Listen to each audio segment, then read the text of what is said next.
Antes de começar o vídeo, deixe seu like e inscreva-se no canal. Assim você me ajudará a fazer mais vídeos para vocês. E depois que assistir, comente qual foi o relato que você mais gostou.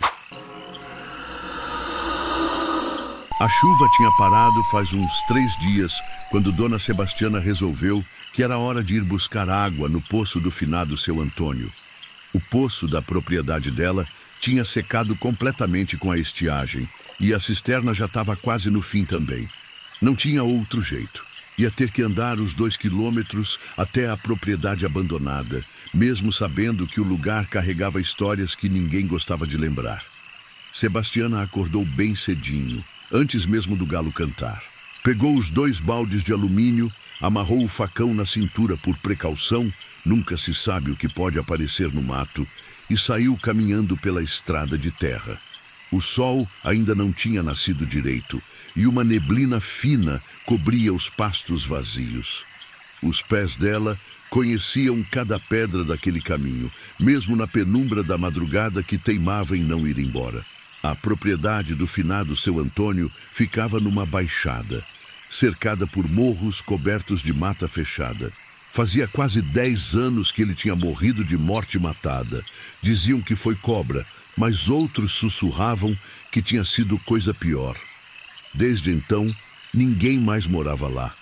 A casa de taipa estava caindo aos pedaços, com o telhado furado e as paredes rachadas. Mas o poço ainda funcionava.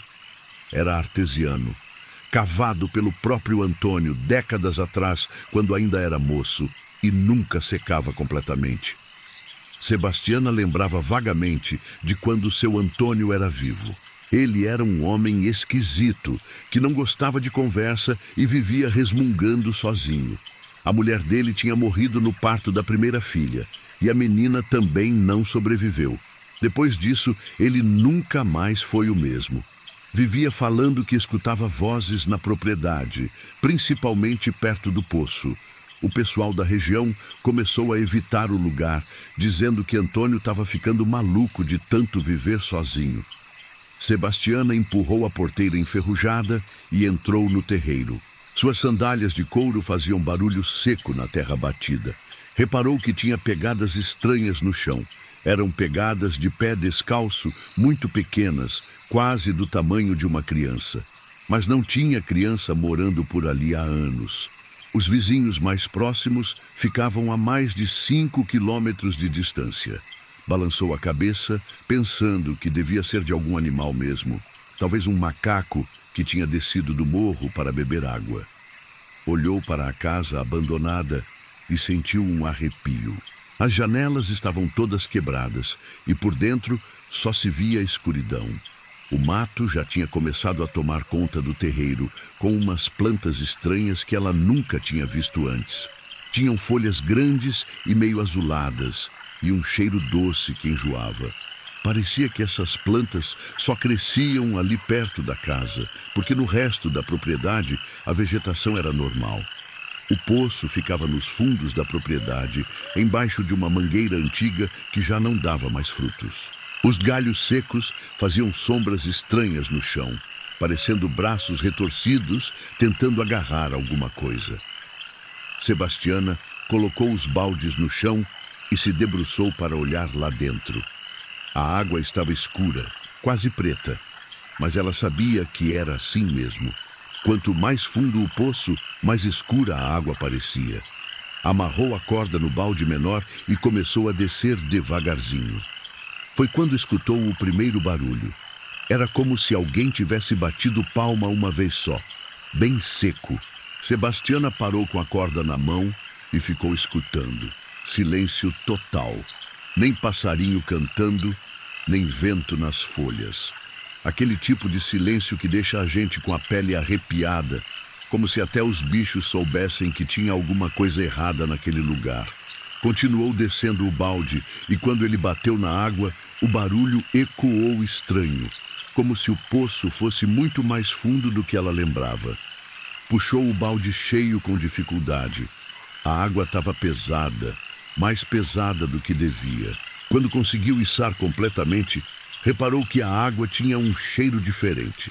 Não era cheiro ruim, mas também não era o cheiro de água limpa. Era meio doce, meio enjoativo, como flor murcha ou fruta passada. Mesmo assim, despejou no balde grande e desceu o pequeno de novo. A sede tinha apertado e ela não resistiu. Bebeu um gole da água direto do balde. O gosto era estranho, meio metálico, mas matou a sede na hora. Na segunda vez que desceu o balde, o barulho veio mais claro. Não era palma, não. Era como se alguém tivesse batido na borda do poço lá debaixo d'água. 3 batidas seguidas. Toque, toque, toque. Sebastiana sentiu um frio na barriga, mas precisava da água. A família dela dependia daquela água para passar mais uns dias até a próxima chuva. Continuou puxando, as mãos já calejadas ardendo com o atrito da corda grossa. Quando estava enchendo o segundo balde, escutou uma voz. Era baixinha, quase um sussurro, mas dava para entender. Dona Sebastiana, Dona Sebastiana! A voz vinha de dentro do poço, ecoando pelas paredes de pedra. Ela largou a corda na hora e se afastou. O balde pequeno caiu lá dentro com um barulho surdo que reverberou por muito tempo. A voz continuou, agora mais clara. Não vai embora não, Dona Sebastiana. Fica um pouquinho aqui comigo. Faz tanto tempo que ninguém vem me visitar. O coração da mulher disparou. Pegou o balde grande, que estava pela metade, e saiu andando rápido em direção à porteira. Mas aí a voz mudou. Ficou mais grossa, mais desesperada. Volta aqui, Sebastiana. Você não pode me deixar sozinha de novo. Volta aqui, pelo amor de Deus. E começou um choro de criança pequena que fez o sangue de Sebastiana gelar nas veias. Era um choro de desespero, como se a pessoa tivesse perdido tudo no mundo. Ela parou na porteira e olhou para trás, contra todo o instinto que mandava ela correr dali. Lá no fundo do terreiro, em volta do poço, tinha uma mulher. Era magra, muito magra, com o cabelo comprido e molhado grudado no rosto e nas costas. Usava um vestido branco que parecia pesado de tão encharcado e tinha manchas escuras espalhadas pelo tecido. Não dava para saber se era lama ou outra coisa. A mulher acenou para ela e, mesmo de longe, dava para ver que estava sorrindo. Mas não era um sorriso normal, não. Era largo demais, esticado além do que era natural, e a boca parecia ter dentes demais. Sebastiana, por que você não me visita mais?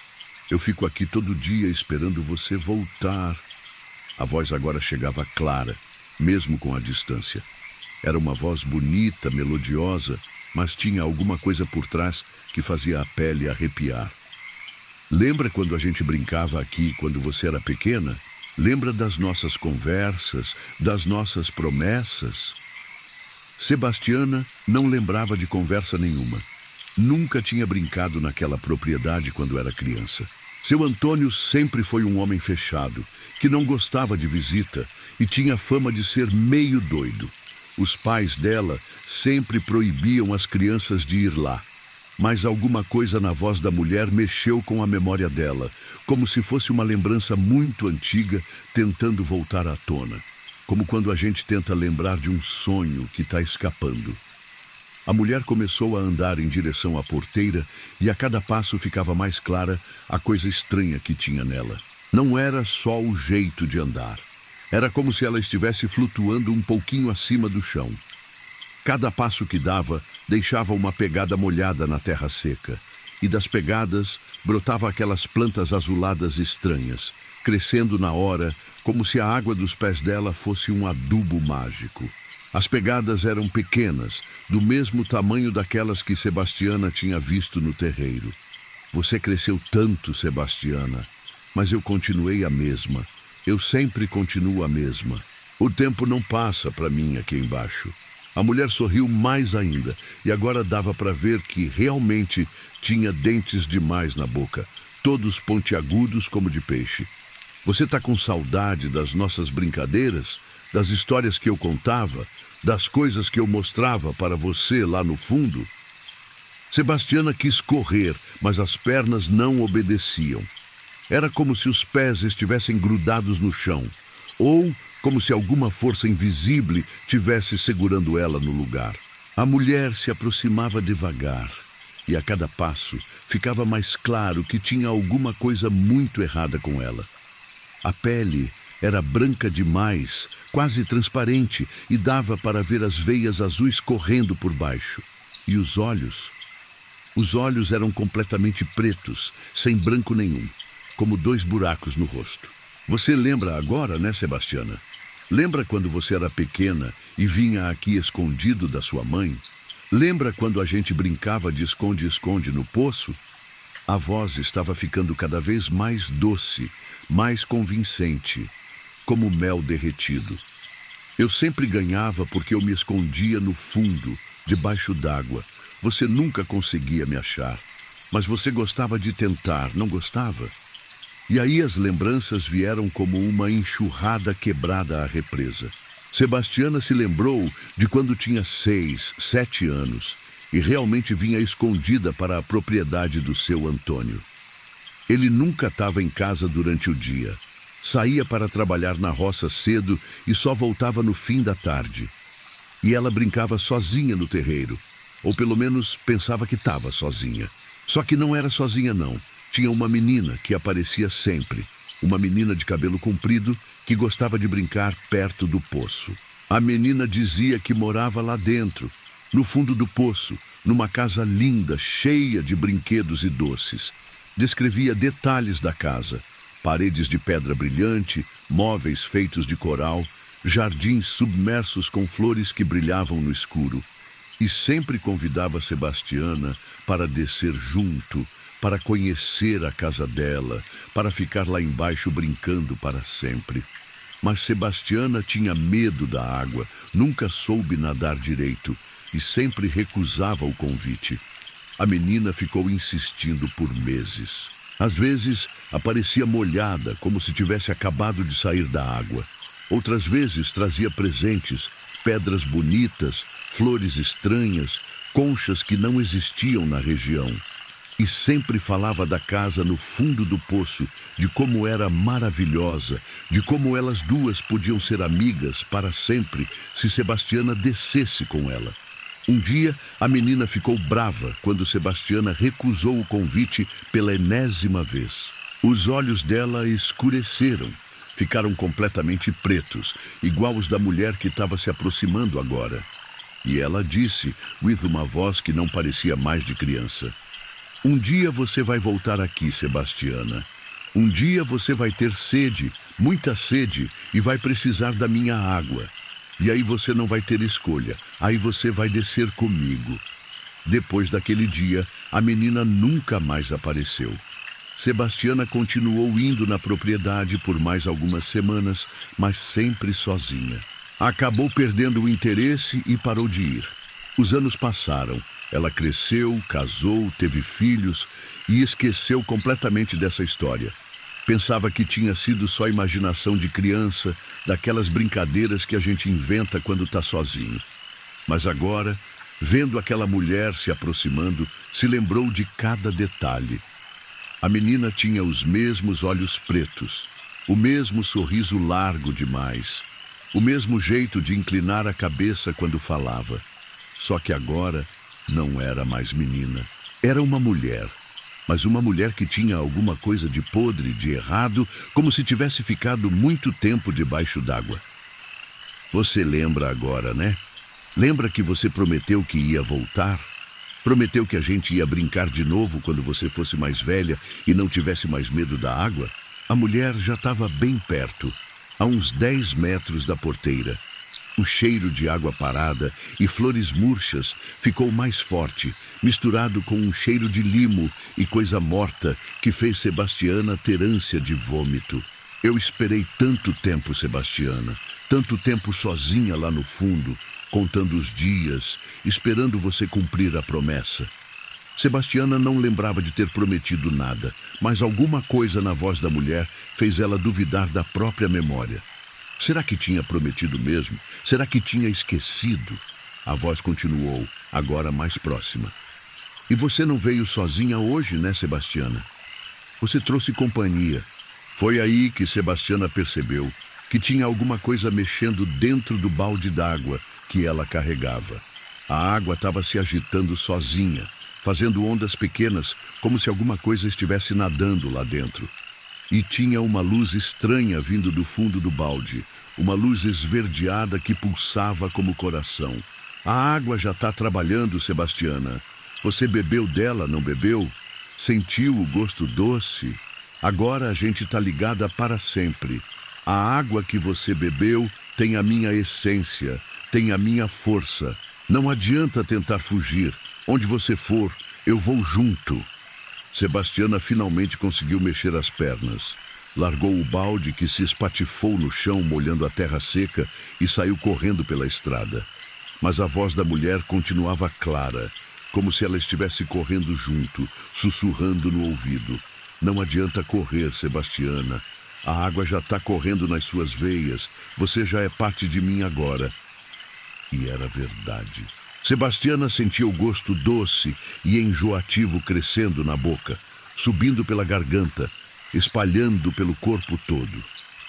Era como se a água que ela tinha bebido tivesse vida própria e estivesse se multiplicando dentro dela. Cada batida do coração espalhava mais daquele gosto estranho pelo corpo. Correu os 2 quilômetros sem parar, o coração batendo tão forte que doía no peito. As pernas tremiam, os pulmões ardiam, mas ela não conseguia parar. Só pensava em chegar em casa, trancar as portas, se esconder debaixo das cobertas, como fazia quando era criança e tinha pesadelo. Quando chegou em casa, trancou todas as portas e janelas. O marido dela, seu João, estranhou o estado da mulher. Ela estava pálida, suada, tremendo que nem vara verde e não conseguia parar de beber água. Ia na cozinha de 5 em 5 minutos encher um copo, mas a água não matava a sede. Pelo contrário, quanto mais bebia, mais sede sentia. Contou a história toda para João, mas ele achou que tinha sido insolação, coisa da cabeça. Mulher, você andou 2 quilômetros no sol quente, deve ter dado uma desidratação. Bebe água e descansa que passa. Mas não passava. A sede só piorava. E junto com a sede vinha uma angústia terrível, uma sensação de que alguma coisa estava faltando. Na noite daquele mesmo dia, Sebastiana acordou com sede. Uma sede terrível, como se não tivesse bebido água há dias. Levantou para pegar água na cozinha, mas a água da torneira não matava a sede. Nem a água da cisterna, nem a água filtrada. Todas tinham gosto de nada, como se fosse só líquido sem substância. A sede só piorava, e junto com ela vinha uma dor de cabeça latejante. E junto com a sede começou a escutar a voz de novo. Sebastiana, vem cá, Sebastiana. A água boa está aqui. A água que mata a sede de verdade. A voz vinha de longe, mas chegava clara como se fosse sussurrada no ouvido. Você sabe onde me encontrar, Sebastiana.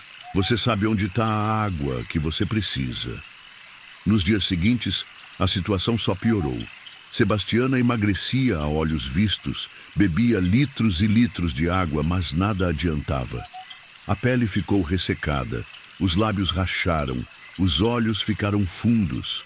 Parecia que toda a água que ela bebia evaporava na hora, deixando só mais sede. E toda noite escutava a voz chamando, cada vez mais insistente, cada vez mais próxima. A família ficou preocupada. Levaram ela no médico da cidade, mas ele não soube explicar o que estava acontecendo. Os exames deram todos normais. Deve ser coisa psicológica, disse o doutor. Às vezes a mente prega peças na gente. Mandou ela tomar uns remédios para a ansiedade, mas não adiantou nada. João começou a desconfiar que a história da mulher no poço não era coisa da cabeça. Via a esposa definhando, escutava ela conversando sozinha durante a noite, vendo ela acordar várias vezes para beber água que não matava a sede. Uma noite ele fingiu que estava dormindo e escutou a conversa. Eu não posso ir, meu marido vai perceber, dizia Sebastiana. Ele não vai perceber nada. Você vai e volta rapidinho. É só para matar a sede, só uma visitinha. Respondia uma voz que João não conseguia identificar de onde vinha. Mas eu prometi para ele que não ia sair mais de noite. Sebastiana, você está morrendo de sede. Olha o estado que você está. Vem aqui só uma vez, bebe da água boa e eu te deixo em paz. João se arrepiou todo. A voz era de mulher, mas tinha alguma coisa nela que não era humana. Era doce demais, convincente demais, como se tivesse um poder de convencimento que ia além das palavras. Uma noite, Sebastiana não aguentou mais. A sede estava insuportável, como fogo queimando por dentro. Cada gole de água que bebia parecia virar vapor na hora. Esperou o marido dormir e saiu de casa. As pernas caminharam sozinhas pela estrada escura, como se conhecessem o caminho de cor. A lua estava cheia, iluminando a estrada de terra, e Sebastiana reparou que suas pegadas deixavam um rastro molhado, como se ela tivesse andado na chuva. Quando chegou na propriedade abandonada, a mulher estava lá esperando, sentada na borda do poço. Só que agora ela não estava sozinha. Tinha outras figuras em volta do poço, vultos molhados que se mexiam devagar na sombra da mangueira. Eu sabia que você ia voltar, Sebastiana. A gente que bebe da água do poço sempre volta. É uma lei da natureza. Ela sorriu, e dessa vez, Sebastiana viu que os dentes dela eram pontiagudos como de peixe, e tinha algo se mexendo entre eles, como se pequenos peixes estivessem nadando na boca dela. Agora você pode descer comigo. Pode conhecer a minha casa lá embaixo. E pode conhecer os outros também. Ela apontou para os vultos em volta do poço. Eles todos beberam da nossa água em algum momento. Eles todos tiveram sede e vieram buscar alívio aqui. Agora a gente é uma família grande e feliz. Sebastiana se aproximou do poço como se estivesse sendo puxada por uma corda invisível. A água lá dentro brilhava com uma luz estranha, esverdeada, e dava para ver sombras se mexendo no fundo. Não eram sombras de peixes, não. Eram sombras humanas, dançando devagar na água escura. A mulher estendeu a mão. Vem, Sebastiana. Lá embaixo não tem sede. Lá embaixo a água é infinita e você pode beber quanto quiser para sempre. E a gente pode brincar como quando você era criança. Pode brincar de esconde-esconde eternamente. E Sebastiana pegou na mão dela. A mão era fria como gelo e molhada como se tivesse saído da água naquele momento. Tinha uma textura estranha, meio escorregadia, como pele de peixe. Juntas, elas se debruçaram sobre a borda do poço. É só pular, Sebastiana, é só pular que a sede passa para sempre. E você vai ver como é linda a nossa casa lá embaixo. Tem jardins submersos, salões de festa com música que nunca para, quartos com camas de algas macias. A voz da mulher estava hipnótica agora, e Sebastiana se sentia flutuando, como se já tivesse mergulhado. Mas eu não sei nadar, sussurrou Sebastiana. Não precisa saber nadar aqui, querida. Aqui embaixo a gente respira água. É bem melhor que respirar ar. É mais refrescante, mais gostoso. A mulher sorriu. E quando você chegar lá embaixo, vai entender tudo. Vai entender por que a gente chama as pessoas, por que a gente precisa de companhia. Lá embaixo é muito silencioso quando a gente está sozinha. Sebastiana olhou para a água brilhante e viu os rostos das pessoas que tinham pulado antes dela. Reconheceu alguns. O velho Manuel, que tinha desaparecido há 5 anos, a jovem Marina que sumiu durante uma seca terrível, crianças que tinham se perdido na mata. Todos sorrindo, todos acenando para ela descer. E ela pulou. A água estava morna, acolhedora, e realmente dava para respirar nela como se fosse ar. A sede passou na hora, substituída por uma sensação de paz e completude que ela nunca tinha sentido. A mulher mergulhou junto com ela, e conforme desciam, ela foi se transformando. O cabelo ficou mais longo, a pele mais translúcida, os olhos mais profundos, e Sebastiana percebeu que também estava mudando. Sentia as próprias mãos ficando mais finas, mais pálidas. Bem-vinda à família, Sebastiana, disse a mulher. Agora você vai ficar aqui para sempre e nunca mais vai ter sede. E quando outras pessoas vierem buscar água no nosso poço, você vai ajudar a chamá-las, vai ajudar a convencê-las a descer, porque lá em cima é muito solitário e aqui embaixo a gente precisa de companhia. Na manhã seguinte, seu João acordou e não achou a mulher em casa. Procurou por todo lado, perguntou para os vizinhos, mas ninguém tinha visto Sebastiana. 3 dias depois, ele resolveu ir até o poço do finado seu Antônio, lembrando que a mulher tinha ido lá buscar água. Quando chegou lá, encontrou os 2 baldes de alumínio da Sebastiana jogados no terreiro, um deles quebrado. E na beira do poço, as sandálias de couro dela, organizadinhas como se ela tivesse tirado para entrar na água. João se debruçou sobre o poço e gritou o nome da mulher. Só o eco respondeu, mas foi um eco estranho, que durou mais tempo do que devia. Mas quando ele estava saindo, escutou uma risada. Era uma risada de várias vozes misturadas, de mulher adulta, de criança, de homem velho. E depois uma voz que parecia da Sebastiana, mas diferente, como se estivesse falando debaixo d'água. João, não fica triste não. Aqui embaixo é bom, a água é fresquinha e a gente tem tanta companhia. João saiu correndo e nunca mais voltou naquele lugar. Mudou para a cidade pouco tempo depois, mas nunca conseguiu esquecer a voz da mulher vindo do fundo do poço. Contou a história para todo mundo que quis escutar, mas a maioria achava que era coisa da cabeça dele. Trauma de ter perdido a esposa. Mas até hoje os moradores da região sabem da história. Dizem que às vezes escutam vozes vindo do poço do finado seu Antônio, principalmente quando a lua está cheia. Vozes de mulher, de homem, de criança, todas chamando os viajantes que passam por ali com sede. E dizem também que quem bebe da água daquele poço nunca mais consegue matar a sede com água comum. A sede só para quando a pessoa desce lá para o fundo, onde moram as almas que já beberam da água amaldiçoada. Por isso ninguém mais se atreve a ir buscar água naquele poço, mesmo quando a seca aperta e os outros poços secam, porque todo mundo sabe que a Sebastiana ainda está lá embaixo, junto com a mulher do poço e todos os outros que desceram antes dela, esperando alguém novo chegar com sede para fazer companhia para eles. E quando a lua está cheia e o vento sopra na direção certa, dizem que dá para escutar música vindo do fundo do poço. Uma música estranha, como se fosse tocada debaixo d'água. E dá para ver sombras dançando na superfície da água escura, chamando baixinho. Vem cá, vem beber da nossa água. Aqui embaixo é tão bom. Aqui embaixo nunca falta água. Aqui embaixo a gente nunca está sozinha.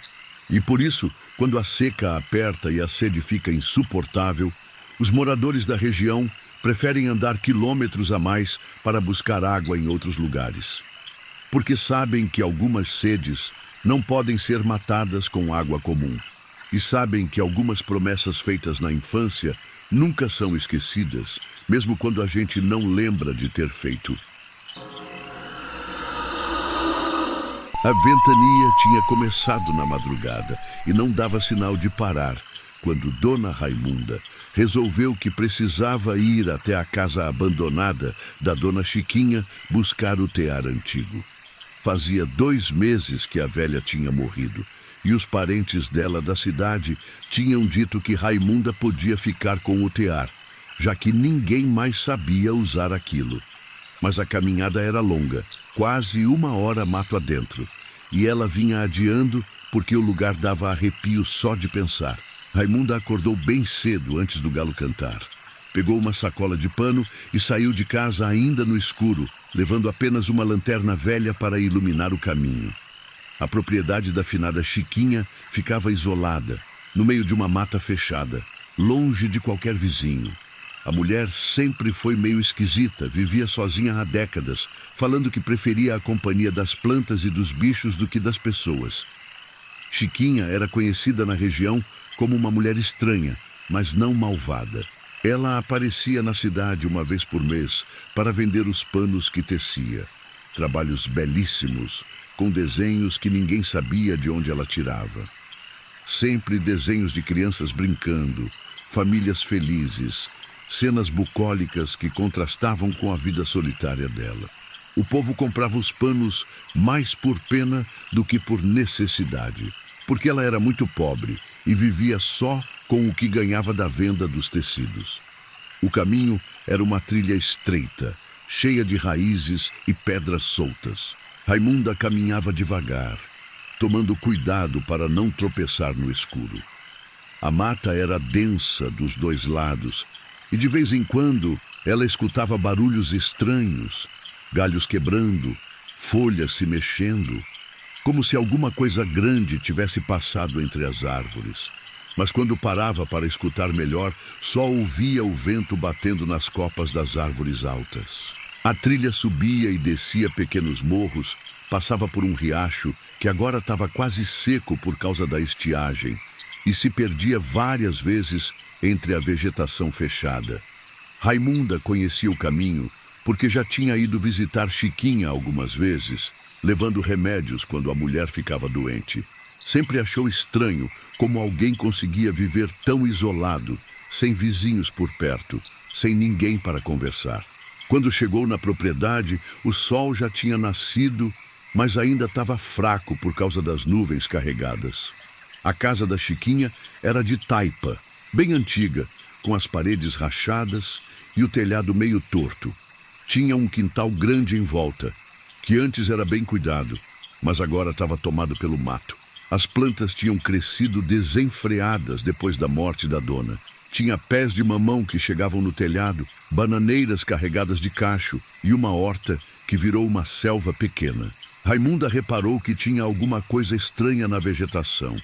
As plantas não tinham crescido de forma natural.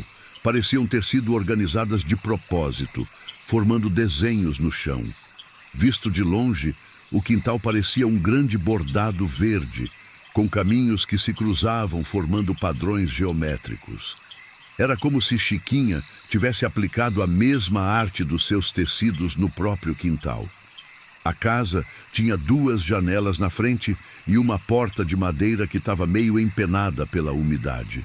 As janelas estavam fechadas, mas dava para ver que as cortinas por dentro se mexiam com o vento que entrava pelas frestas.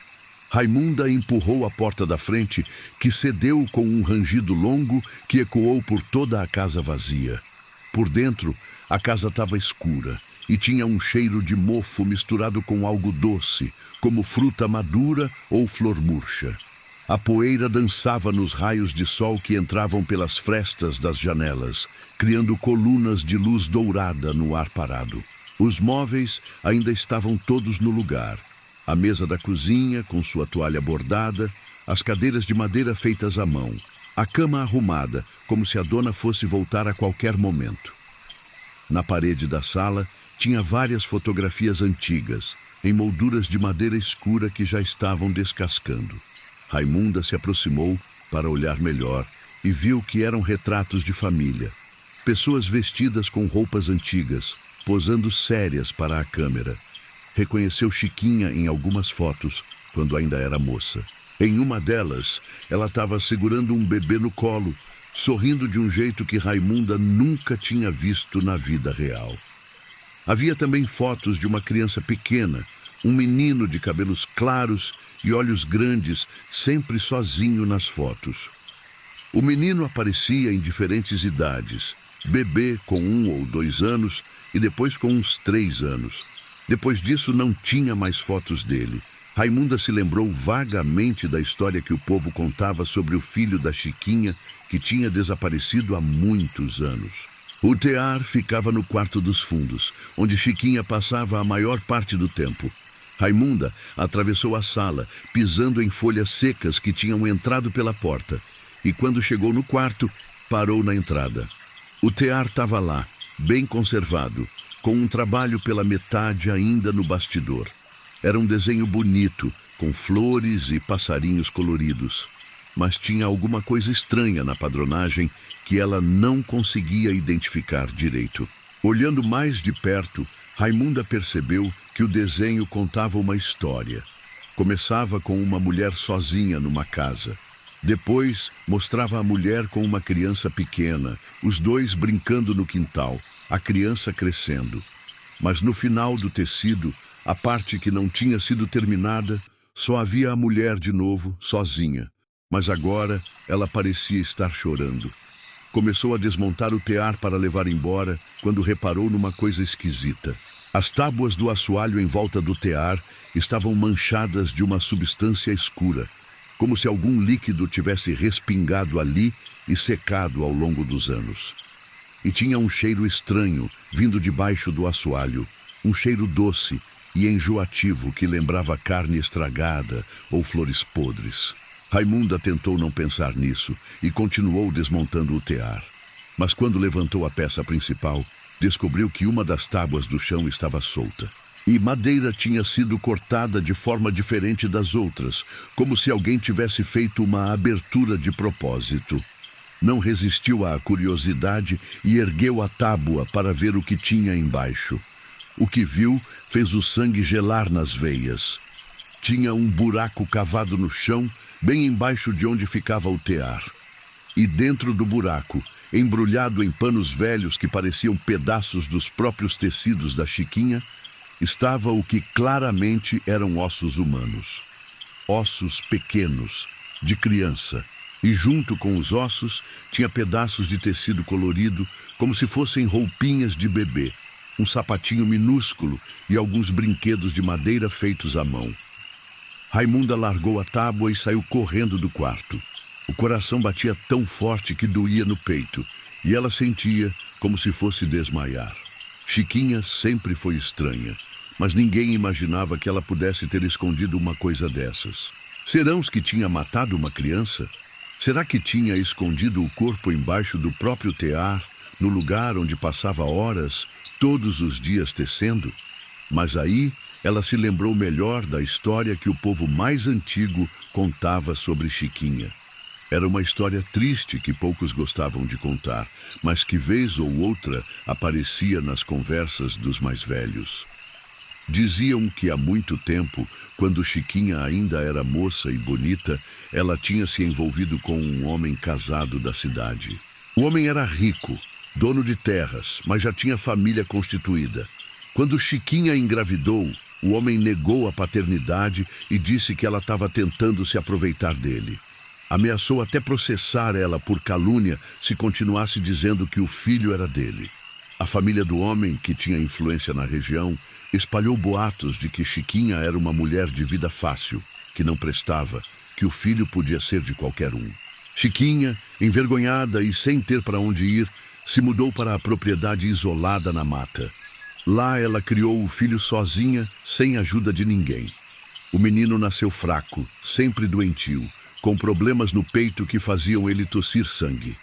Chiquinha não tinha dinheiro para médico e o posto de saúde da cidade ficava muito longe para levar uma criança doente.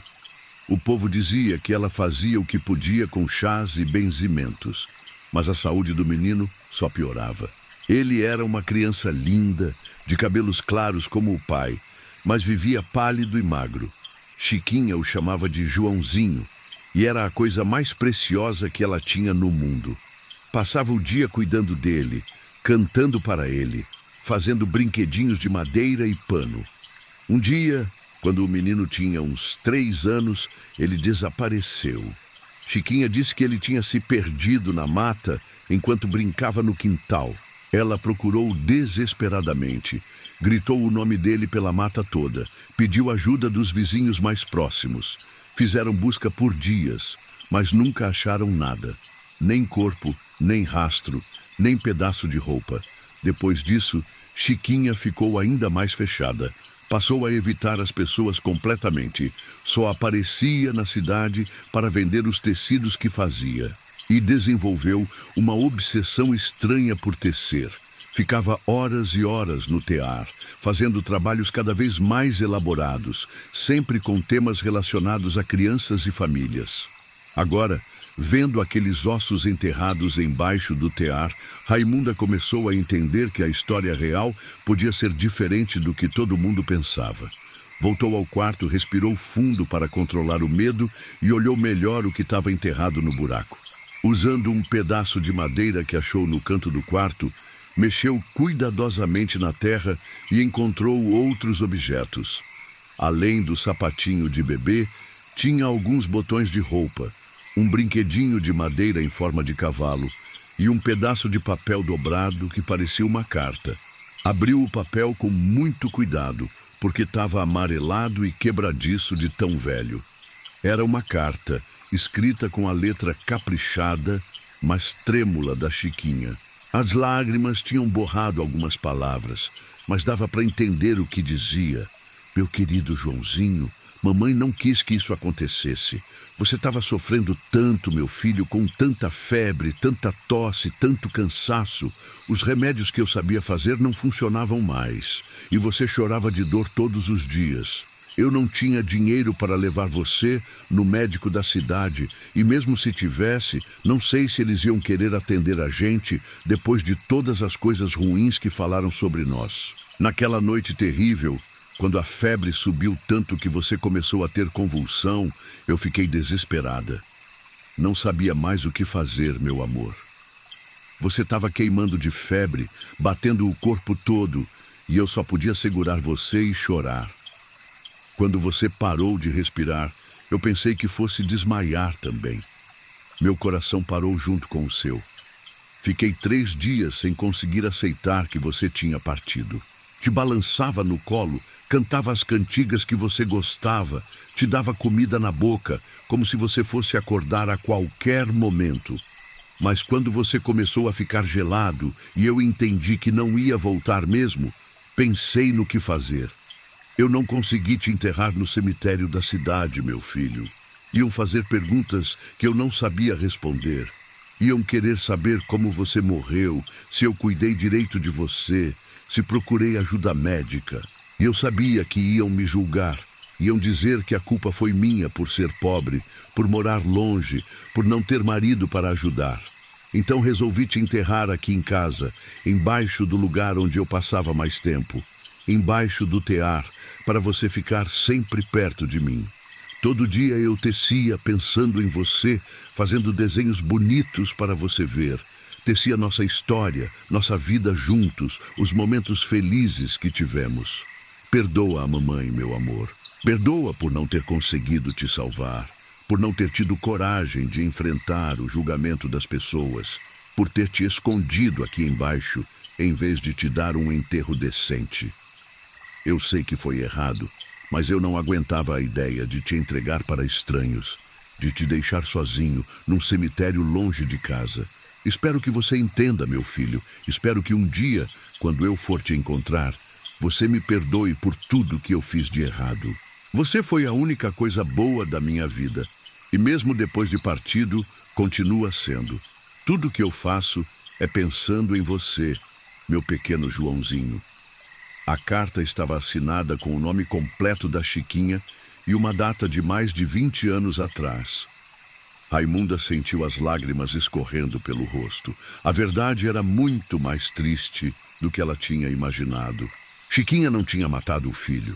Ele tinha morrido de doença, provavelmente pneumonia ou alguma infecção que uma criança pobre e desnutrida não conseguiu combater. Mas o medo do julgamento, a vergonha da pobreza, o trauma de perder o único filho, fizeram ela tomar uma decisão desesperada. Em vez de buscar ajuda, ela escondeu a morte e carregou esse peso sozinha por mais de 2 décadas. Durante todo esse tempo, ela passou os dias tecendo em cima do túmulo do próprio filho, como se fosse uma forma de manter ele sempre presente. Raimunda dobrou a carta cuidadosamente e a guardou no bolso. Estava claro que ela precisava fazer alguma coisa com essa descoberta, mas não sabia bem o que. Não podia simplesmente ir embora e fingir que não tinha visto nada. Aquela criança merecia um descanso digno. E a memória da Chiquinha merecia ser limpa da suspeita que ia pairar sobre ela se alguém descobrisse os ossos sem conhecer a história toda. Mas quando ela estava se preparando para sair do quarto, escutou um barulho na sala. Era como se alguém tivesse derrubado alguma coisa ou arrastado uma cadeira pelo chão. Raimunda guardou a carta no bolso e foi ver o que era. Na sala, uma das cadeiras que antes estava encostada na parede, agora estava no meio do ambiente, como se alguém tivesse puxado para sentar. E em cima da mesa da cozinha, que antes estava vazia, tinha aparecido um prato com comida. Arroz branco, feijão preto e um pedaço de carne guisada que ainda fumegava, como se tivesse acabado de sair do fogão. Ao lado do prato, tinha um copo com leite e um pedaço de pão de milho. O coração dela disparou. Não tinha ninguém na casa quando ela chegou. Tinha certeza absoluta disso. Tinha verificado todos os cômodos, tinha olhado no quintal. E como é que tinha comida quente numa casa abandonada há 2 meses, sem fogão funcionando, sem gás, sem ninguém para cozinhar? Olhou em volta procurando alguma explicação lógica, mas tudo parecia normal, exceto pelo prato de comida que definitivamente não estava lá quando ela chegou. O cheiro da comida era bom, caseiro, como se alguém tivesse cozinhado com capricho, mas não fazia sentido nenhum. Foi quando percebeu que tinha uma sombra se mexendo na parede da cozinha. Não era sombra de árvore balançando com o vento, nem de nuvem passando na frente do sol. Era uma sombra humana, de uma mulher se movendo devagar, como se estivesse preparando alguma coisa no fogão. A sombra mexia panelas, pegava temperos, fazia todos os gestos de quem está cozinhando. Mas quando Raimunda olhava para o fogão, não tinha ninguém lá. A sombra parecia não perceber a presença dela. Continuava fazendo seus afazeres domésticos, como se fosse parte de uma rotina que se repetia todos os dias há anos. De vez em quando, a sombra se inclinava como se fosse falar com alguém baixinho, alguém da altura de uma criança pequena. Raimunda ficou paralisada, observando aquela cena impossível. A sombra serviu comida em outro prato menor, colocou numa banquinha baixa, como se fosse para uma criança, e depois se sentou numa cadeira para comer junto. Mas não tinha ninguém sentado na banquinha, ninguém comendo da comida. De repente, a sombra parou de se mexer e virou na direção de Raimunda. Mesmo sendo apenas uma sombra na parede, dava para sentir que ela estava olhando diretamente para ela. E então a sombra acenou, como se fosse uma saudação amigável, como se tivesse reconhecido uma visita. Raimunda saiu da casa correndo, deixando o tear para trás. Correu pela trilha tropeçando nas raízes, arranhando as pernas nos espinhos, ouvindo o próprio coração batendo nos ouvidos. O medo tinha tomado conta dela completamente, mas era um medo misturado com tristeza. Não era medo de alguma coisa malvada, era medo de ter presenciado uma dor tão profunda que nem a morte conseguiu curar. Só parou de correr quando chegou na estrada principal, ofegante e suada. Demorou quase 1 hora sentada numa pedra na beira da estrada para recuperar o fôlego e a coragem de continuar caminhando até em casa. Durante esse tempo, ficou pensando no que tinha visto e tentando entender o que devia fazer. Quando chegou em casa, já era 12:00 e o marido dela, seu Dico, estranhou o estado da mulher. Ela estava pálida, com a roupa rasgada e suja de terra, os cabelos despenteados e os olhos vermelhos. Parecia que tinha visto alguma coisa terrível. Mulher, o que aconteceu? Você parece que viu o diabo. Raimunda contou a história toda para ele, sobre os ossos embaixo do tear, sobre a carta da Chiquinha, sobre a comida que apareceu na mesa e a sombra na parede. Dico escutou tudo em silêncio, balançando a cabeça com pena. Coitada da Chiquinha, ele disse quando ela terminou. Carregar um peso desse sozinha por tantos anos. Não é de admirar que ela ficou meio doida no final da vida. Você acha que eu devo contar para alguém sobre os ossos da criança? Dico ficou pensativo, coçando a barba grisalha. Mulher, pode ser que a Chiquinha ainda não entendeu que morreu. Às vezes, isso acontece com quem morre com muito peso na consciência, com muita coisa mal resolvida. Ela deve estar presa naquela casa, repetindo a rotina de sempre, cuidando do filho como se ele ainda estivesse vivo. Mas os ossos, Dico, não está certo deixar o menino enterrado daquele jeito, sem nome, sem bênção, sem ninguém saber que ele existiu. Você tem razão, mas não é uma coisa que a gente pode resolver sozinho. Vamos precisar de ajuda de alguém que entende dessas coisas de alma penada, e também vamos ter que avisar as autoridades sobre os ossos. No dia seguinte, Dico foi com Raimunda até a casa da Chiquinha, levando também o seu Manuel, que era meio rezador e entendia dessas coisas de espírito. Manuel era um homem idoso, respeitado na região por sua sabedoria e por sua capacidade de lidar com situações sobrenaturais. Quando chegaram na propriedade, a primeira coisa que notaram foi que o quintal estava ainda mais organizado do que no dia anterior. As plantas tinham sido podadas e arrumadas, formando desenhos mais claros no chão. Era como se alguém tivesse passado a noite cuidando do jardim. A casa estava exatamente como Raimunda tinha deixado, exceto por uma coisa. Em cima da mesa da cozinha tinha 3 pratos com comida, como se alguém tivesse preparado almoço para eles.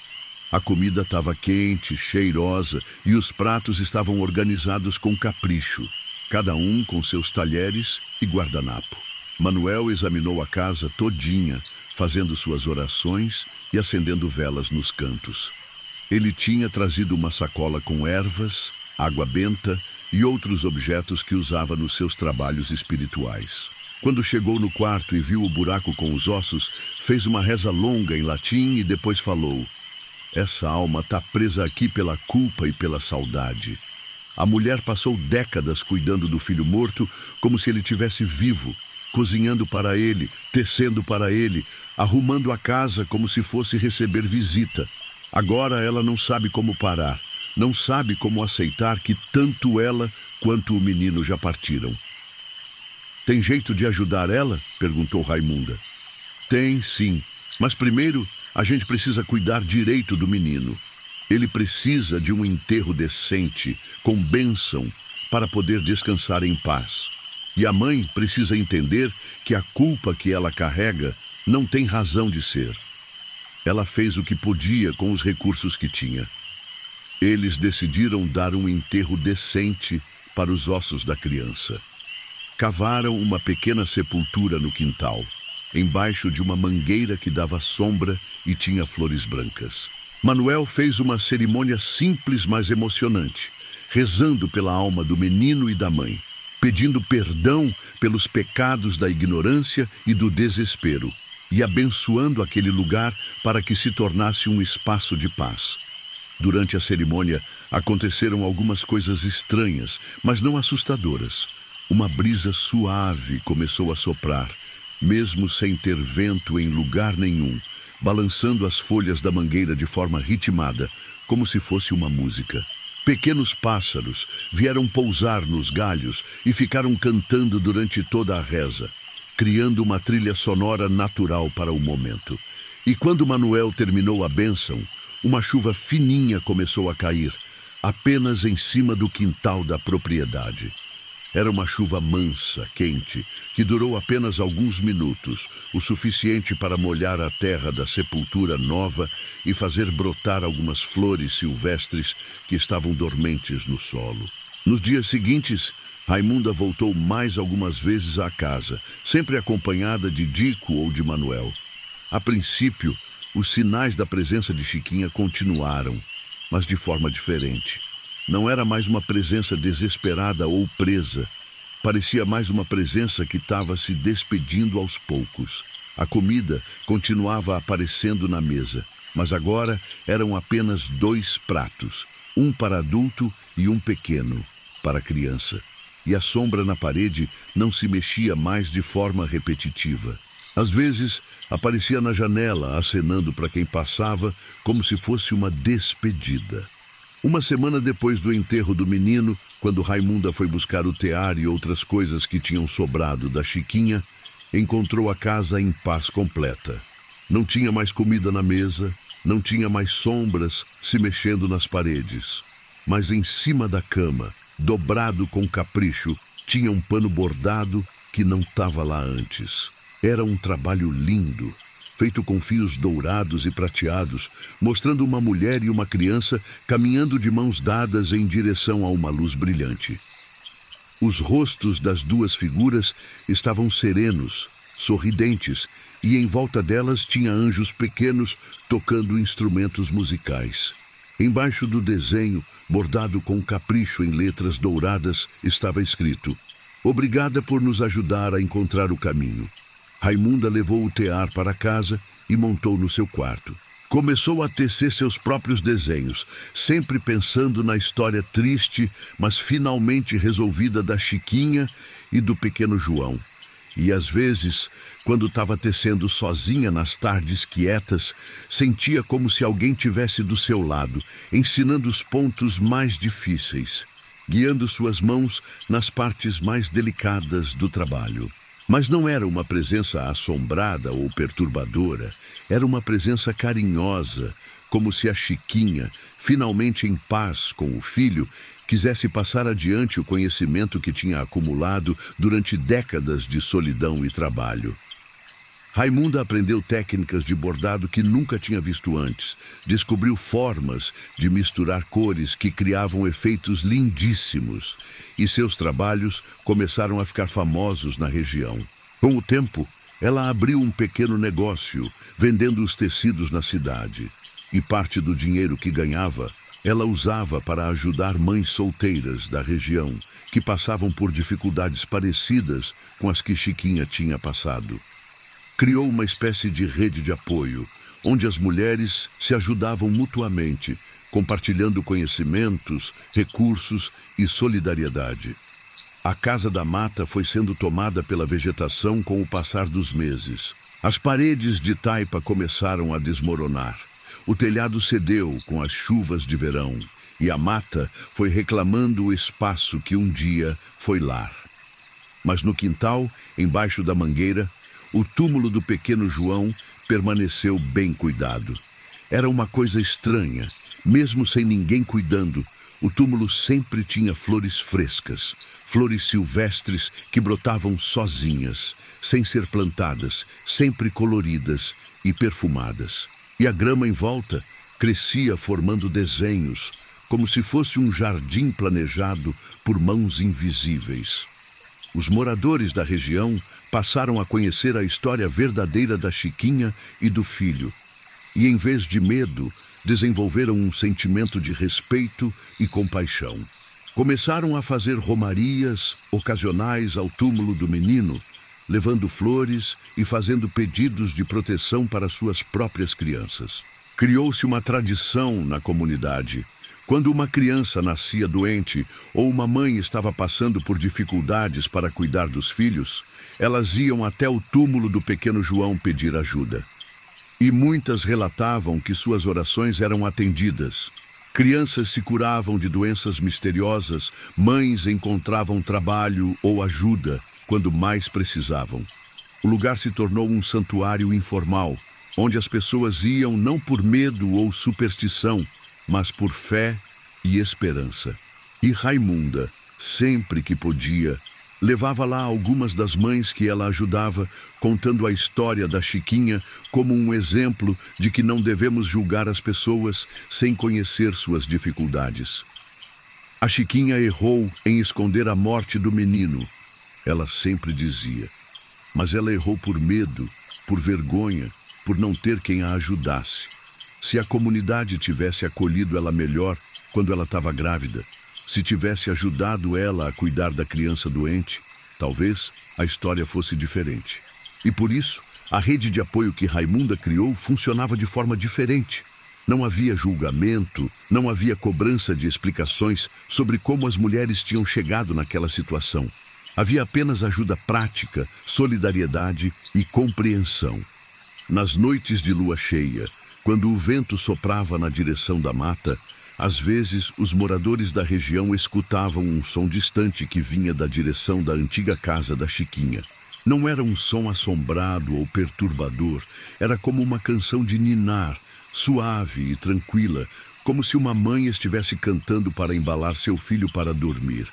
E quando as crianças da região tinham pesadelos ou ficavam doentes, as mães cantavam a mesma melodia que escutavam vindo da mata.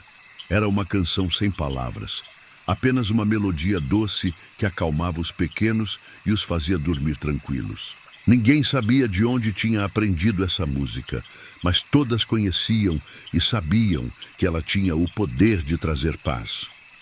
Raimunda sorria sempre que escutava alguém cantando aquela melodia, porque sabia que era o presente final da Chiquinha para a comunidade. Depois de décadas de isolamento e sofrimento, ela tinha encontrado uma forma de continuar cuidando das crianças. Não mais através do seu próprio filho perdido, mas através de todas as crianças da região que precisavam de proteção e carinho. E assim, a história que começou com tragédia e segredo se transformou numa lição de compaixão e solidariedade. A memória da Chiquinha não ficou marcada pelo erro que ela cometeu no desespero, mas pelo amor incondicional que ela teve pelo filho e pela sabedoria que passou adiante através dos seus bordados e da sua história. O tear que Raimunda herdou se tornou um símbolo dessa transformação. Nele, ela não tecia apenas panos bonitos, mas tecia também histórias de esperança. Desenhos que contavam sobre mulheres que se ajudavam mutuamente, crianças que cresciam protegidas pelo amor da comunidade e famílias que se formavam não apenas pelo sangue, mas pela solidariedade. E nas tardes tranquilas, quando o sol entrava pela janela iluminando o tear, Raimunda sentia que não estava trabalhando sozinha. Havia uma presença ali, invisível, mas carinhosa, que guiava suas mãos e inspirava seus desenhos. Era a Chiquinha, finalmente em paz, usando sua arte para continuar espalhando amor e beleza pelo mundo, mesmo depois de partir. A chuva de granizo tinha terminado há uns 2 dias, quando Dona Eunice resolveu que precisava ir até a antiga fazenda do Coronel Damasceno buscar as sementes de milho crioulo que ele tinha prometido dar para ela antes de morrer. O velho tinha falecido há 3 semanas e a viúva dele, Dona Alzira, tinha mandado o recado que Eunice podia ir buscar as sementes quando quisesse, porque ninguém da família sabia plantar e elas iam acabar estragando. A fazenda ficava do outro lado da serra, uma caminhada de quase 2 horas por uma estrada de terra cheia de buracos e pedras soltas. Eunice acordou antes do sol raiar. Preparou uma sacola com água e uns biscoitos e saiu de casa ainda na madrugada. Aos 68 anos, as pernas já não eram as mesmas de antes, mas ela conhecia bem aquele caminho. Tinha feito essa trilha dezenas de vezes ao longo dos anos para visitar o casal de velhos. O Coronel Damasceno era conhecido na região como um homem sábio e generoso. Filho de fazendeiros antigos, tinha herdado não apenas as terras, mas também um conhecimento profundo sobre a agricultura que vinha sendo passado de geração em geração. Tinha uma das maiores coleções de sementes crioulas do estado: milho, feijão, abóbora, quiabo, maxixe, melancia, tudo variedades antigas que ele guardava há décadas com o cuidado de um bibliotecário protegendo livros raros. O coronel sempre dizia que essas sementes eram mais resistentes que as híbridas modernas, que elas carregavam a sabedoria de séculos de seleção natural e humana. Um dia, essas sementes vão fazer falta quando as outras começarem a dar problema, ele costumava dizer, balançando a cabeça com preocupação. A natureza não gosta de uniformidade, ela precisa de diversidade para se manter forte. Eunice subiu a serra devagar, parando de vez em quando para descansar e tomar um gole d'água. O caminho era íngreme em alguns trechos, serpenteando entre morros cobertos de mata atlântica preservada. A mata dos 2 lados estava exuberante depois da temporada chuvosa, cheia de flores silvestres e frutos nativos que os pássaros disputavam com algazarra. Quando chegou na porteira da fazenda, reparou que o lugar parecia abandonado. O portão de madeira estava entreaberto, balançando com o vento, e as plantas do jardim tinham crescido demais, cobrindo quase toda a varanda da casa. As cercas que sempre eram mantidas em perfeito estado pelo coronel, agora tinham mourões tortos e arame frouxo.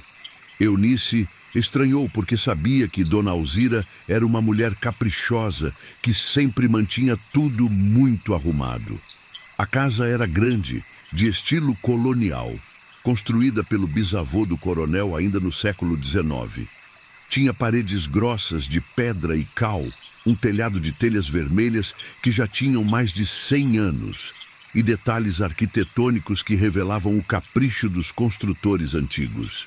As janelas eram altas e largas, protegidas por gelosias pintadas de azul desbotado, e a varanda ampla na frente tinha colunas de madeira entalhada à mão. Nos fundos da propriedade ficavam os galpões onde o coronel guardava as ferramentas agrícolas e as preciosas sementes. Eram construções sólidas, feitas para durar décadas. Tinha também um moinho de milho movido a água, que ainda funcionava, e uma casa de farinha onde ele processava mandioca. Eunice bateu na porta da frente várias vezes, mas ninguém atendeu.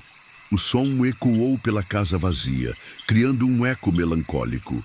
Chamou por Dona Alzira repetidas vezes, mas só escutou o eco da própria voz voltando da mata circundante.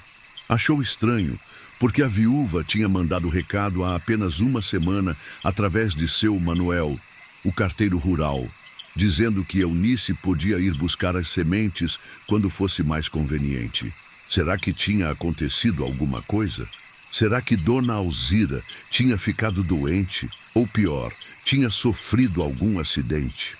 Decidiu contornar a casa para ver se Dona Alzira estava nos fundos, talvez cuidando da horta ou alimentando as galinhas. Mas quando chegou no quintal, viu que os galinheiros estavam vazios e com as portas abertas, balançando no vento. A horta, que sempre foi um orgulho de Dona Alzira, estava completamente tomada pelo mato.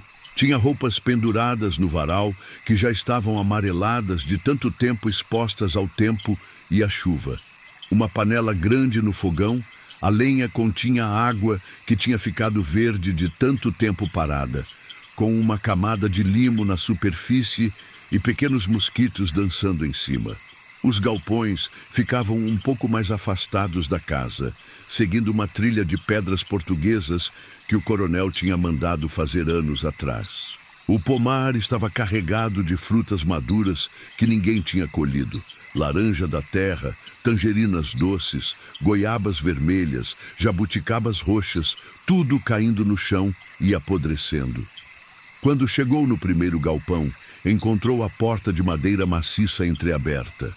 Por dentro, estava tudo organizadinho como sempre. Prateleiras de madeira de lei com dezenas de potes de vidro, cada um cuidadosamente etiquetado com o nome da semente, o ano da colheita, e até mesmo notas sobre as características específicas de cada variedade. Milho amarelo dos antigos, milho roxo da Bahia, milho branco de pipoca, feijão preto do vigário, feijão carioca legítimo, feijão fradinho do norte, abóbora menina bonita, abóbora moranga gigante, quiabo Santa Helena, machixe do reino. Era uma coleção impressionante, resultado de décadas de seleção cuidadosa. O milho roxo, por exemplo, tinha uma história fascinante. Segundo o coronel, tinha vindo da Bahia nas mãos de um escravo liberto que se mudou para a região no final do século XIX. O milho branco era uma variedade que só existia naquela região específica, resultado de séculos de adaptação ao clima e solo locais. Eunice pegou alguns potes com as variedades de milho que queria plantar na próxima safra. Quando estava saindo do galpão com a sacola cheia de potes cuidadosamente selecionados, escutou um barulho estranho vindo da direção da casa. Era como se alguém tivesse derrubado alguma coisa pesada no chão, seguido de um gemido baixo. Voltou para a casa com o coração batendo um pouco mais rápido e bateu na porta de novo, dessa vez mais forte. Dona Alzira, a senhora está aí? É a Eunice. Vim buscar as sementes. O barulho tinha parado completamente, como se quem quer que estivesse fazendo tivesse percebido sua presença. Decidiu tentar entrar. Empurrou a porta com cuidado e, para sua surpresa, ela cedeu facilmente. Não estava trancada, apenas encostada. Entrou devagar, chamando o nome da dona da casa. A sala estava em penumbra, com as janelas fechadas por gelosias que filtravam a luz do dia. Havia um cheiro característico de casa fechada há muito tempo. Uma mistura de mofo, madeira velha e algo vagamente doce. Os móveis estavam todos cobertos com lençóis brancos, como se alguém tivesse preparado a casa para ficar vazia por um período longo. Nas paredes, dezenas de fotografias antigas em molduras de madeira escura contavam a história da família.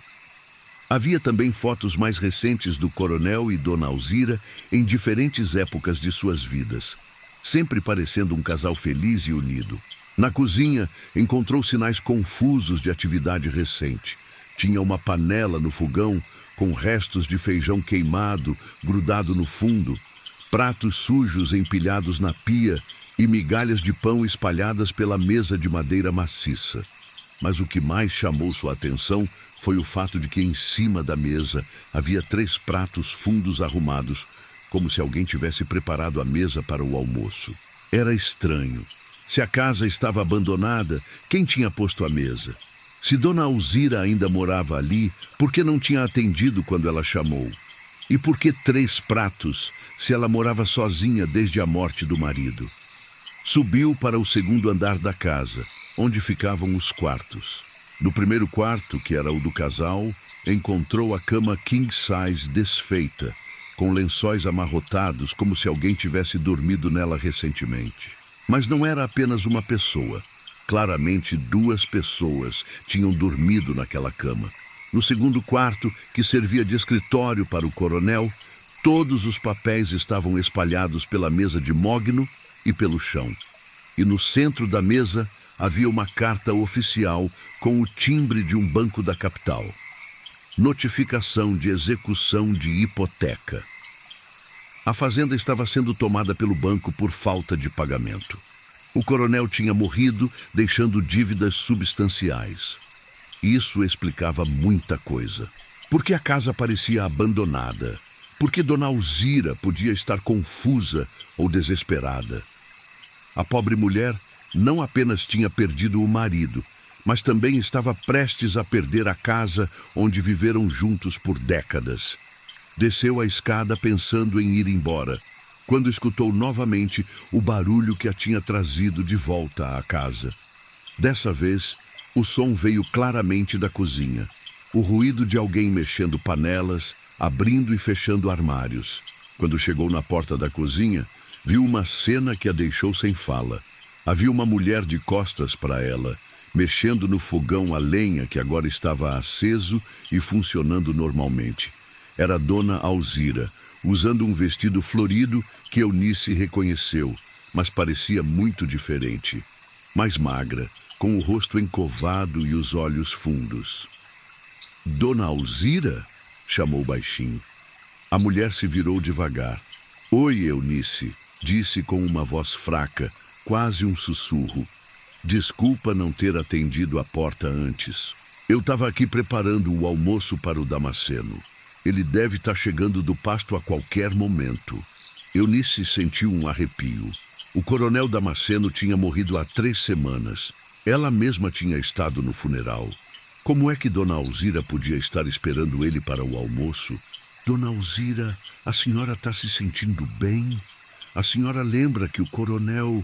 que ele... Não conseguiu terminar a frase. Que ele o quê, minha querida? Dona Alzira pareceu confusa por um momento. Depois, seu rosto se iluminou. Ah, você está falando daquela vez que ele ficou doente uns dias atrás? Mas isso já passou, Eunice. Ele já está completamente recuperado. Hoje de manhã ele acordou bem disposto. Disse que ia dar uma olhada nas sementes do galpão. Era óbvio que Dona Alzira estava com algum problema mental grave. Provavelmente consequência do choque traumático da perda do marido, combinado com o estresse de descobrir que ia perder também a casa. Dona Alzira, que tal se a senhora sentar um pouquinho? Eu posso ajudar a terminar de preparar o almoço. Não precisa se incomodar, minha filha. Eu já preparei quase tudo. Dona Alzira apontou para o fogão, onde havia 3 panelas grandes com comida cozinhando. Fiz o feijão do jeito que o Damasceno mais gosta, com bastante linguiça calabresa e bacon defumado. E fiz também aquele refogado de couve com bacon que você sempre elogiava. Eunice se aproximou do fogão e viu que realmente havia comida cozinhando.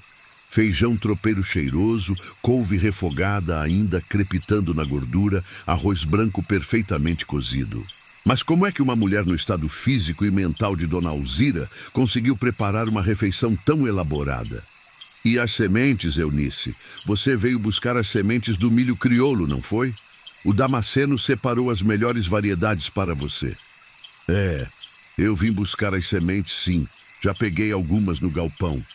Que bom! O Damasceno fica muito feliz quando as pessoas aproveitam o trabalho dele. Ele sempre dizia que essas sementes são um patrimônio da humanidade, que não podem se perder na era da agricultura industrial. A mesa da cozinha agora estava posta para 3 pessoas, com comida servida em cada prato, talheres organizados, copos com água fresca e até guardanapos de pano dobrados com capricho. Como é que isso tinha acontecido? A senhora preparou um lugar para mim também? Claro, Eunice. Você sempre almoçava aqui quando vinha nos visitar. O Damasceno ia ficar muito chateado se você fosse embora sem provar a comida. Eunice decidiu entrar no jogo dela por enquanto, ganhar sua confiança. Sentou-se à mesa e experimentou a comida. Estava deliciosa, temperada exatamente do jeito que ela lembrava. Dona Alzira sempre foi uma excelente cozinheira. A comida está uma delícia, Dona Alzira. O Damasceno sempre dizia isso. Dona Alzira sorriu, mas não tocou na própria comida. Ficou apenas observando Eunice comer, com um olhar ao mesmo tempo presente e distante. De vez em quando, olhava para a cadeira vazia do outro lado da mesa e sorria, como se estivesse vendo alguém sentado lá. O Damasceno está demorando hoje, disse Dona Alzira, olhando para o relógio de parede. Geralmente, a essa hora, ele já chegou do pasto para o almoço. Dona Alzira, a senhora tem certeza que o coronel saiu para o pasto hoje de manhã? Claro que tenho certeza. Eu mesma preparei o café da manhã para ele, como sempre faço há 43 anos de casada. Ele tomou café com pão de açúcar e queijo Minas, e depois disse que ia verificar como estavam as mudas de eucalipto. Eunice terminou de comer em silêncio, tentando processar a situação. Era óbvio que Dona Alzira estava vivendo numa realidade paralela, onde o marido ainda estava vivo e tudo continuava como antes da tragédia. Dona Alzira, a senhora tem comido direito, tem dormido bem? Ah, Eunice, você sabe como é. Depois que a gente fica mais velha, o apetite diminui naturalmente. E o sono... Às vezes eu passo parte da noite acordada, esperando o Damasceno voltar das caminhadas dele. Ele anda saindo muito à noite ultimamente, dizendo que precisa verificar umas coisas na propriedade. Saindo à noite? Para onde ele vai? Não sei exatamente, mas eu escuto ele saindo pela porta dos fundos, caminhando pelo pomar, mexendo nos galpões. Às vezes parece que ele está conversando com alguém lá fora. Um calafrio percorreu a espinha de Eunice. Dona Alzira estava escutando barulhos à noite, pensando que era o marido morto. Mas se o coronel estava enterrado há 3 semanas, quem estava fazendo esses barulhos? Após o almoço, Eunice ajudou Dona Alzira a lavar a louça. Durante todo o processo, reparou numa coisa muito estranha. Na pia havia 3 pratos sujos, 3 copos, 3 jogos de talheres, como se 3 pessoas tivessem realmente almoçado juntas. mas ela tinha certeza absoluta de que Dona Alzira não tinha tocado na própria comida. Dona Alzira, quem mais almoçou aqui hoje além de nós? Como assim, quem mais? Nós três, eu, você e o Damasceno. Ele comeu rapidinho porque disse que tinha uma reunião importante com o técnico agrícola da cooperativa. Eunice olhou para a cadeira onde supostamente o coronel tinha se sentado. Realmente havia sinais inequívocos de que alguém tinha usado aquela cadeira. O prato estava sujo de comida, o guardanapo estava amassado e manchado, o copo tinha marcas de boca na borda. A tarde estava avançando e Eunice sabia que precisava voltar para casa antes do anoitecer. Mas também não tinha coragem de deixar Dona Alzira sozinha naquele estado. Dona Alzira, que tal se a senhora viesse passar uns dias lá em casa? É muito gentil da sua parte, Eunice, mas eu não posso sair daqui agora. E se o Damasceno chegar em casa e não me encontrar? E além disso, tem muita coisa para fazer aqui. As galinhas para alimentar no final da tarde, a horta para regar. Mas, Dona Alzira, eu passei pelo galinheiro e não vi nenhuma galinha. Ah, elas devem estar ciscando pelo pasto grande. O Damasceno abriu o galinheiro bem cedo hoje de manhã. Elas sempre voltam sozinhas na hora do pôr do sol. Eunice percebeu que era inútil tentar convencer Dona Alzira da realidade. Decidiu ir embora por enquanto, mas prometeu a si mesma que voltaria no dia seguinte com o marido. Tá bem, Dona Alzira. Eu vou indo então. Muito obrigada pelo almoço e pelas sementes. De nada, minha filha. E não se esqueça de plantar essas sementes na lua adequada, como o Damasceno sempre ensinava. Quando estava chegando na porteira da propriedade, olhou para trás uma última vez e teve uma visão perturbadora. Lá na varanda, Dona Alzira não estava sozinha. Havia uma sombra ao lado dela, uma sombra humana que também parecia estar acenando. A sombra tinha o formato de um homem alto com os ombros largos característicos do coronel Damasceno. A volta para casa foi mais rápida que a ida. Quando chegou em casa, já era quase noite. O marido dela, seu Antônio, estava na varanda esperando, preocupado com a demora. Eunice contou tudo o que tinha acontecido. O estado mental de Dona Alzira, a confusão sobre o marido morto, os detalhes inexplicáveis que tinha observado. Coitada da mulher, disse Antônio. Deve ter pirado de tanto sofrimento. Às vezes, acontece isso com quem perde o companheiro de uma vida inteira. A mente não consegue aceitar a realidade e cria fantasias para se proteger da dor. Mas Antônio tinha umas coisas lá que não fazem sentido lógico. A comida quentinha recém-preparada, os pratos sujos como se 3 pessoas tivessem comido, os barulhos que ela diz que escuta à noite. Pode ser que ela esteja cozinhando e comendo de forma automática, por puro hábito, e pode ser que ela mesma esteja fazendo os barulhos noturnos, caminhando pela casa como se fosse o marido. No dia seguinte, Antônio acompanhou Eunice até a fazenda. Quando chegaram na propriedade pela manhã, encontraram uma cena completamente diferente da véspera. O jardim da frente estava capinado e bem cuidado, as plantas podadas com precisão e havia roupas limpas secando no varal. A casa toda parecia habitada e bem mantida. As cercas que estavam com problemas tinham sido consertadas durante a noite. Mourões endireitados, arames esticados, porteiras ajustadas.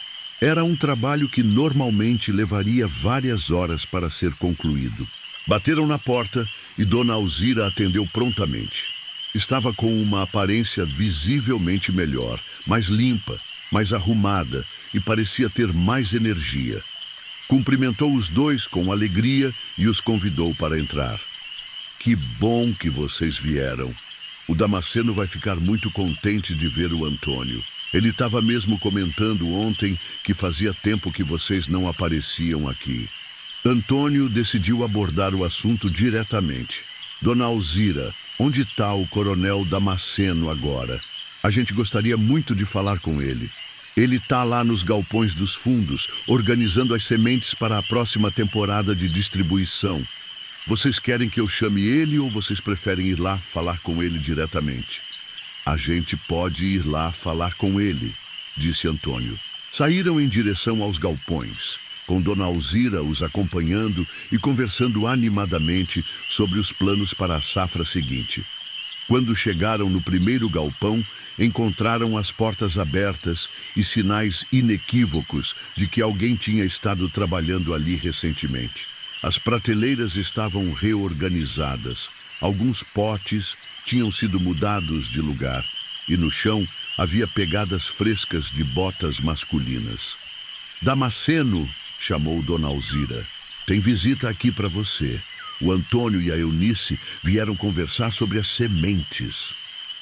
Esperaram alguns minutos, mas ninguém apareceu. Antônio entrou no galpão e examinou cada canto.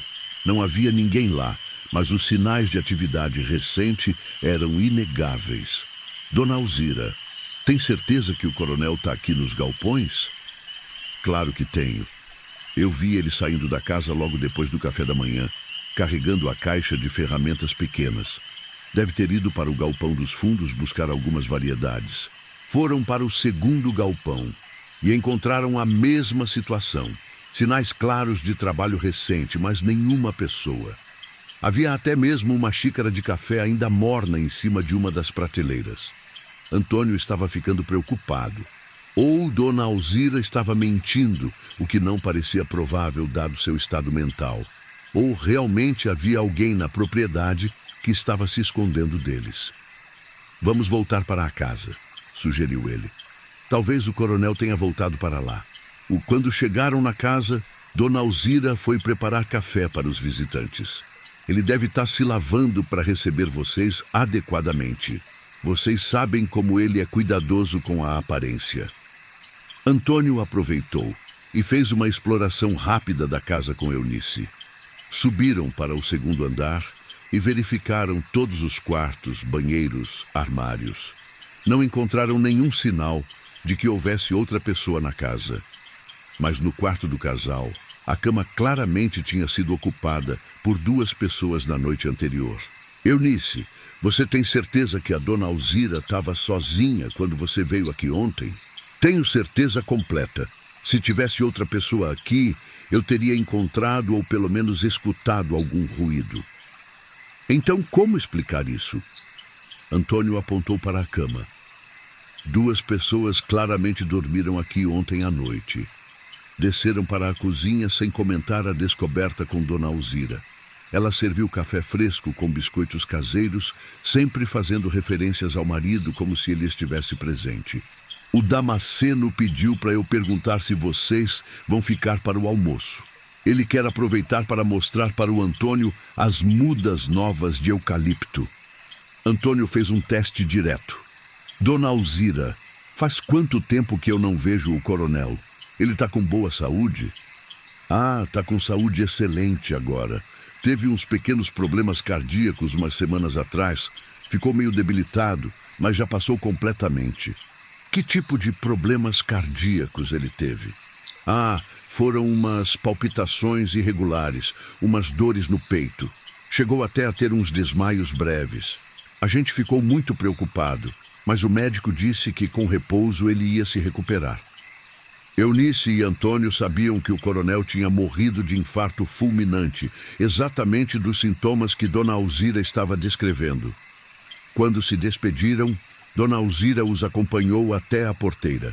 Ficou acenando na varanda e, novamente, Eunice teve a impressão de que havia uma segunda sombra ao lado dela. No caminho de volta, discutiram o que tinham observado. É muito estranho, Eunice. A mulher claramente tem problemas mentais graves, mas ao mesmo tempo há evidências físicas de atividade que não conseguimos explicar. Resolveram procurar ajuda profissional. Foram na cidade conversar com o Dr. Severino, o médico da família. Contaram toda a situação, o estado mental de Dona Alzira, as evidências contraditórias que tinham observado. Infelizmente, casos como esse não são raros, explicou o Dr. Severino. Pessoas idosas que perdem o companheiro às vezes desenvolvem esse tipo de negação da realidade. Vou providenciar uma visita médica oficial. Alguns dias depois, uma equipe multidisciplinar foi até a fazenda. Dr. Severino, uma assistente social, um psicólogo e 2 policiais. Mas quando chegaram na propriedade, encontraram a casa totalmente vazia. Não havia sinais de Dona Alzira em lugar nenhum e muitos objetos pessoais tinham desaparecido.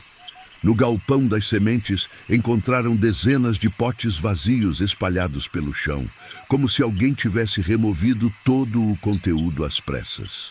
No quarto do casal, encontraram uma carta manuscrita. Para quem encontrar esta carta e se preocupar conosco, eu e o Damasceno tomamos a decisão de partir desta vida terrena juntos. Não conseguíamos mais viver separados após tantos anos de companheirismo e não queríamos nos tornar um fardo para ninguém. As sementes preciosas que o Damasceno colecionou durante décadas estão agora em boas mãos, distribuídas entre pessoas que sabem valorizar esse patrimônio genético. Cada variedade encontrará um novo lar, onde poderá continuar se reproduzindo. Não procurem por nossos corpos físicos. Encontramos nosso lugar de descanso definitivo, onde podemos estar juntos pela eternidade. A propriedade deve ser deixada para que a natureza a reclame gradualmente. Agradecemos a todos que nos quiseram bem durante nossa passagem por este mundo. Que as sementes que espalhamos continuem germinando e produzindo frutos de alegria e abundância. Com amor e gratidão eterna, Alzira e Damasceno. A polícia fez buscas na região, mas nunca encontrou o corpo de Dona Alzira. O caso foi classificado como desaparecimento com suspeita de suicídio, mas permaneceu em aberto. Eunice nunca conseguiu esquecer os detalhes estranhos que tinha observado. As sementes que ela plantou cresceram de forma extraordinária, produzindo a melhor safra de milho que ela já tinha conseguido. Outras pessoas que tinham recebido sementes da coleção do coronel relataram experiências similares.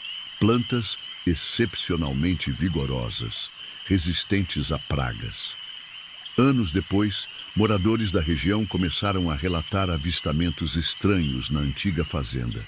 Não eram aparições fantasmagóricas, eram avistamentos ocasionais de um casal de idosos cuidando da propriedade, sempre vistos de longe, sempre desaparecendo quando alguém tentava se aproximar. O pomar continuou produzindo frutas abundantes, mesmo sem ninguém cuidando oficialmente. A horta crescia selvagemente, mas de forma organizada, e no galpão das sementes, moradores locais juravam que, vez ou outra, apareciam potes novos com variedades raras que só o coronel Damasceno sabia onde encontrar. Eunice passou a acreditar que Dona Alzira e o marido tinham encontrado uma forma de continuar existindo juntos, não como fantasmas, mas como presenças dedicadas a preservar e distribuir o trabalho de uma vida inteira. A fazenda se tornou um local de peregrinação informal para agricultores tradicionais. Pessoas vinham buscar sementes que ocasionalmente apareciam nos galpões, sempre encontrando exatamente as variedades que precisavam. Era como se a propriedade tivesse se transformado num centro de distribuição operado por forças invisíveis, mas benevolentes. E toda vez que Eunice plantava descendentes daquelas sementes originais, sentia como se estivesse participando de um milagre contínuo. As sementes carregavam não apenas genes, mas também memórias, sonhos e esperanças de todas as pessoas que as tinham cuidado ao longo dos séculos. A história do coronel Damasceno e Dona Alzira se tornou uma lenda local, contada nas noites de lua cheia. Para Eunice, cada safra abundante era uma lembrança de que o trabalho de preservação nunca termina realmente. E nas noites tranquilas, quando o vento soprava da direção da serra, Eunice às vezes escutava um som distante que ela escolhia interpretar como o sussurro agradecido de duas almas, que encontraram uma forma de continuar juntas, cuidando da terra e das plantas que sempre foram sua maior paixão.